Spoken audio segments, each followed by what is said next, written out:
Olá, tudo bem com você? Queremos retomar aí as nossas reflexões na Palavra de Deus que nos trazem alimento e edificação nesses dias. Estamos aí atravessando esse tempo de luta e de desafios.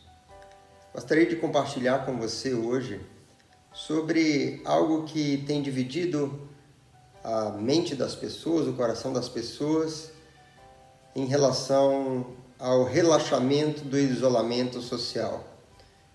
Vemos uma sociedade muito polarizada, existem aqueles que defendem que as pessoas devem retomar suas atividades, voltar aos seus trabalhos. Existe um ala da sociedade que é terminantemente contra, porque vê um grande risco e uma grande ameaça em função de contaminação desse vírus. E eu não quero entrar na polêmica de quem está certo quanto à forma de enfrentamento do Covid-19.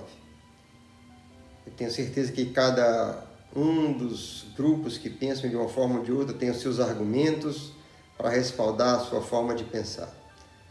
Mas eu queria falar com você que o que não pode acontecer nesses dias é o relaxamento do nosso posicionamento espiritual diante da guerra e da luta que nós estamos enfrentando. Isso em absoluto não pode acontecer, porque somos chamados como igreja, como povo de Deus, a nos posicionarmos como guerreiros, como homens e mulheres de oração e de exercermos a nossa função como igreja até que o inimigo tenha sido derrotado. Então, eu queria, juntamente com você, refletir no livro de 2 Samuel, no capítulo 23, os versos 9 e 10, e ali nós encontramos um exemplo de uma pessoa, de um guerreiro, de um homem de Deus, que no enfrentamento com um exército inimigo, ele não relaxou da sua posição, ele não abriu mão da sua posição e, por causa disso, ele e o exército de Israel obtiveram uma grande vitória. Vamos dar uma olhada? 2 Samuel, capítulo 23, versos de número 9 e 10. Depois dele, Eleazar, filho do Aoíta Dodô, ele era um dos 3 principais guerreiros e esteve com Davi quando os filisteus se reuniram em Pasdamim para a batalha. Os israelitas recuaram, mas ele manteve a sua posição e feriu os filisteus até sua mão ficar dormente e grudar na espada. E o Senhor concedeu uma grande vitória naquele dia, e o exército voltou para onde Eleazar estava, mas somente para saquear os mortos. Veja que o verso de número 9 fala que Israel, o povo de Deus, estava enfrentando uma grande batalha, uma batalha ferrenha contra o inimigo. É exatamente o que nós estamos experimentando nesses dias. Nós somos o povo de Deus, eu e você fazemos parte desse exército de Deus, e nós estamos no meio de uma batalha ferrenha. Nós estamos no meio de uma luta enfrentando um forte inimigo. Mas a palavra de Deus fala ali no verso de número 9 que os israelitas, diante do inimigo, começaram a recuar. E, meu irmão e minha irmã, eu quero dizer para você que esse não é tempo de nós recuarmos. Eu sei que com o tempo que vai passando, as pessoas vão ficando cansadas e a tendência é querer voltar para um estilo de vida normal e acabam fazendo concessões, acabam relaxando no seu posicionamento espiritual, por estarem se sentindo cansadas e pela batalha está se estendendo por um longo tempo. Mas nós não podemos recuar, nós não podemos relaxar. Eu vi que muitas pessoas postavam vídeos e mensagens no começo dessa crise, sempre com palavras de incentivo, de ânimo, para que as pessoas buscassem a Deus, para que as pessoas orassem, para que as pessoas se arrependessem, para que a igreja se posicionasse.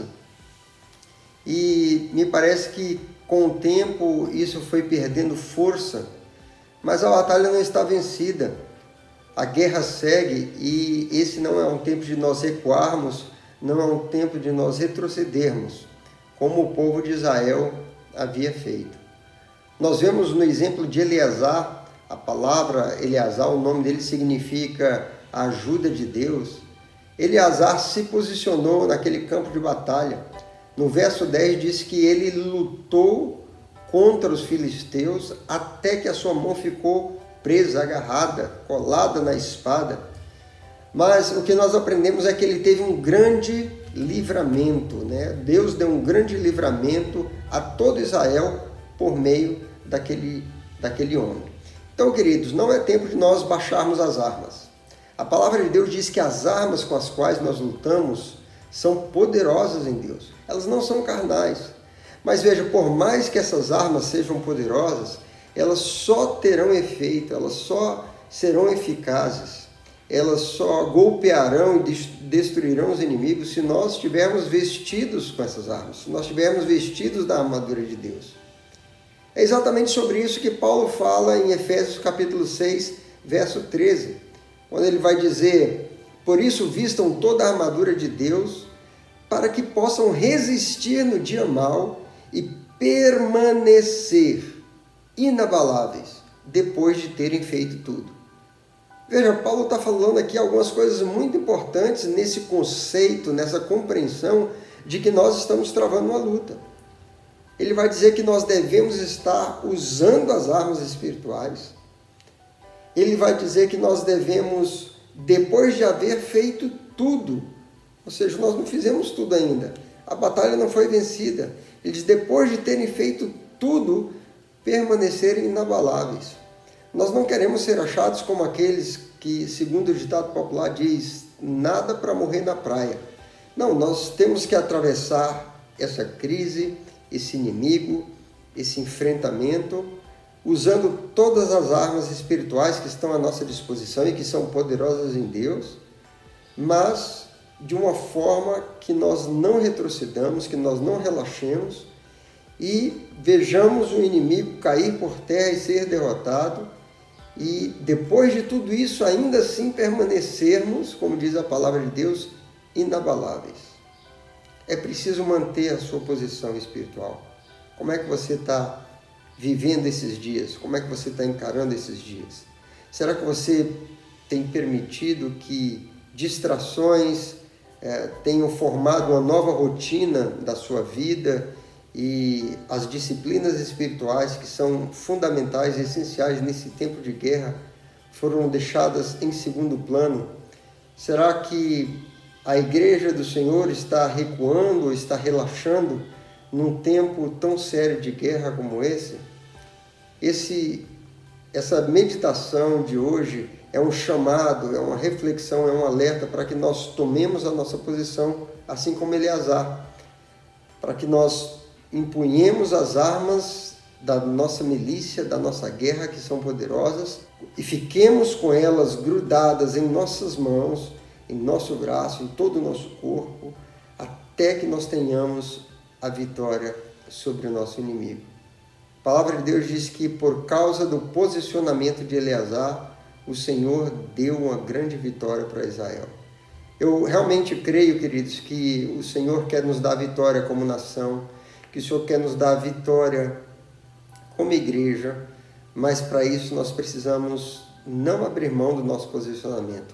Não podemos relaxar, não é tempo de depor as armas, de abaixar as armas e de achar que tudo está tranquilo. Não está. Na verdade, nós temos um longo caminho pela frente. Não é só uma questão de uma ameaça à saúde que nós estamos enfrentando, mas existe uma forte ameaça econômica, existe todo o impacto social que vem como decorrência, que vem aí na carona desse vírus. Então, nós precisamos estar posicionados. Existe toda uma implicação política que vem como consequência disso. É tempo da igreja estar posicionada. É tempo de nos levantarmos como Eleazar, homens e mulheres que contam com a ajuda de Deus, que que sabem que o Senhor está disposto a nos ajudar, mas que nós temos que estar lutando. Você lembra que quando Moisés envia Josué para o campo de batalha para lutar contra os amalequitas, ele sobe ao cume do monte e a palavra de Deus vai nos dizer que as mãos de Moisés precisaram ficar erguidas até que os inimigos fossem derrotados ao fio da espada. As mãos de Moisés precisaram ficar erguidas até que a batalha fosse conquistada. É a mesma coisa que nós estamos vivendo nesses dias. As nossas mãos precisam estar levantadas até que o inimigo tenha sido derrotado. As nossas orações precisam estar em alta, precisam estar constantes até que o inimigo tenha sido derrotado. O nosso jejum, a adoração, a meditação na palavra de Deus e todas as demais armas espirituais que a palavra de Deus nos ensina precisam estar sendo usadas. A luta continua e nós precisamos estar ativos, posicionados como guerreiros, homens e mulheres de Deus. Quero desafiar você, quero te chamar para retomar a luta, para tomar posse da armadura de Deus e enfrentar o inimigo, porque a luta é muito séria. Temos, queridos, com certeza um longo caminho pela frente e não é tempo de relaxamento espiritual. Se as pessoas vão fazer um relaxamento de isolamento social ou não, isso aí cada um vai tomar a sua decisão. Mas nós, como crentes em Cristo Jesus, não podemos e não vamos relaxar o nosso posicionamento espiritual, ok? Deus abençoe você nesse dia, compartilhe aí essa palavra com sua família, conversem sobre isso e tomem decisões, estabeleçam ações nesse dia para que retomem a luta e se posicionem nesse campo de guerra como Eleazar fez. Deus te abençoe. Até o nosso próximo encontro.